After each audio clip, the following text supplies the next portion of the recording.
I'm Bastienne Schmidt and I'm an artist and I'm obsessed with different materials. I'm an alchemist. So I really try to discover new processes. It's like solving a riddle.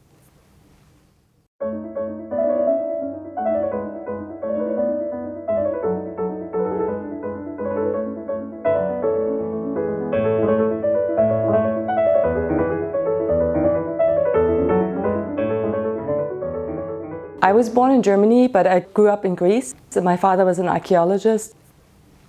He collected things, he put together shards of terracotta, and this has been really embedded in my mind. Growing up in Greece meant working with poor materials. I watched the villagers, how they always salvage something. So what I did with my own work is I introduced these elements, sticks from the garden, sometimes incense sticks, cotton fabric or sometimes vintage fabric that I collect. I used the canvas itself as a drawing board and I sewed it together, a kind of an organic grid. It started out initially with this image. It's an 8 by 8 inches grid. It has 64 holes altogether. And then I decided I would play with the idea of freedom and restraint. And then you start to think, well, it's maybe very reductive or very boring to do that. But in the process, I discovered it's the most freeing element to set yourself very tight restrictions and to find the freedom coming up with the solutions. I started introducing a little bit more elements. It was still white and white. So again, I played with these ripped up t-shirt fabric edges that I sewed in with cotton thread. And this is also going back to my school experience in Germany. You had to follow all these rules, and I resented it then. But now, looking back at it, it's kind of an interesting dialogue between the Greek creativity and no rules and the German kind of way of establishing rules, and to have this dialogue in between.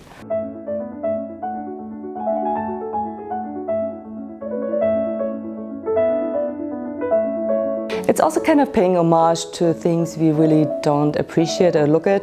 There's a poetry in the discarded object.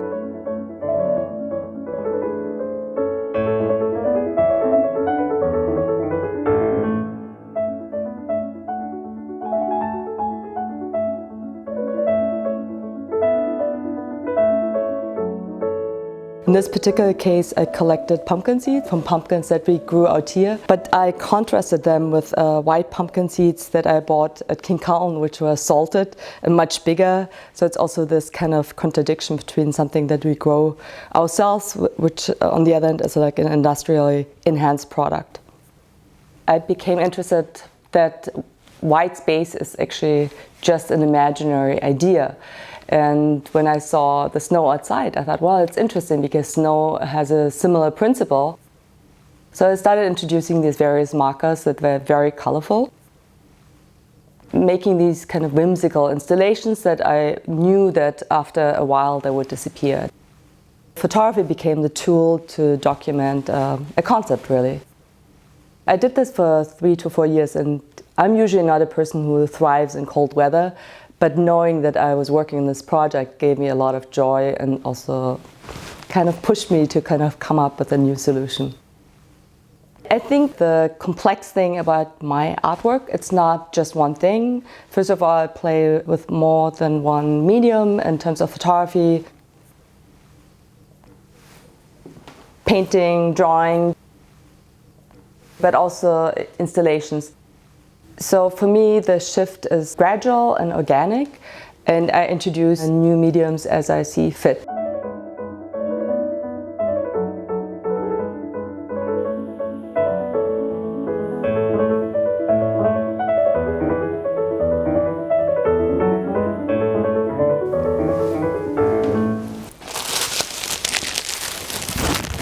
Again, I was interested in this idea of organic materials, and sometimes I just researched what really could fit my scopes, and I found these kind of silk cocoons. They're sold on Amazon for women to wash their faces, and I thought it's something beautiful, and it has just like the perfect kind of shape.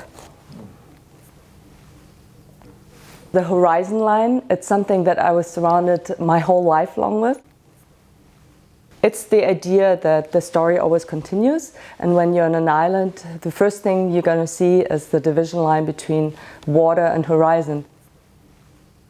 When we moved out to the Hamptons, my life circumstances were quite different. So what I started doing with my children, that I would pack them in the car when they're young and drive around the old 27 and photograph myself with the children as kind of like a proof I was here too or so. And it created these imaginary scenarios. And it really was a quest also to question constructed concepts of female identity in our society. What happened with this women's project, I started discovering also these toys that my kids were playing with. I started to photograph against the light as silhouettes. And after a while, I started separating these silhouettes and they became these kind of figures. It was still the idea of creating a typology influenced by Greek vases. These running narratives of what could women be, where were they from, fairy tales, comic books. So I hand-painted paper where I had like this inner narrative with stencils or ink drawings, and then I cut it out to fit these different characters.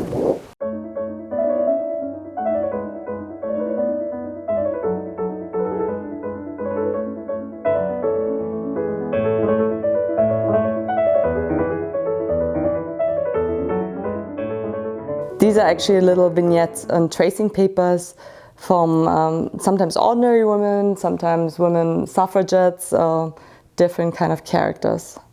And the reason why I picked orange, it's kind of like signaling color and saying, I'm here to stay. There are also a lot of kind of verbal associations. For example, there's an expression, she's a pistol or so.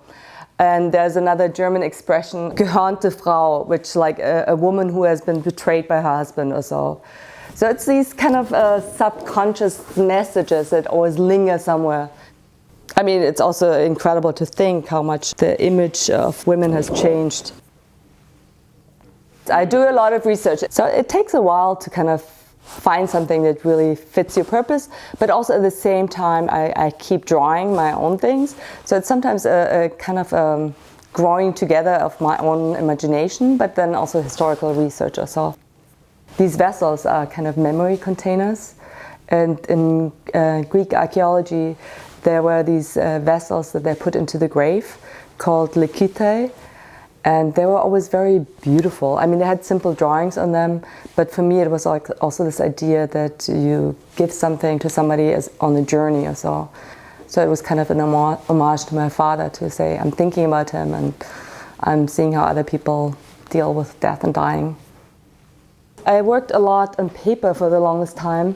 And what I always loved with working with paper, the material itself embeds itself into the paper. So it was just like, became one.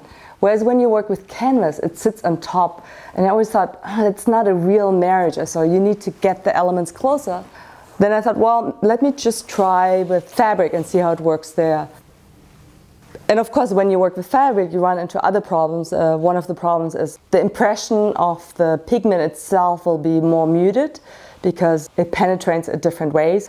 But then you also enjoy, you have other blessings too. So it's always whatever questions you ask yourself, you're trying to find an answer, and then you find a different answer than you expect, and you look for a different solution again. All of my art making process is kind of layers or skins or so. Art is a process that just keeps me engaged.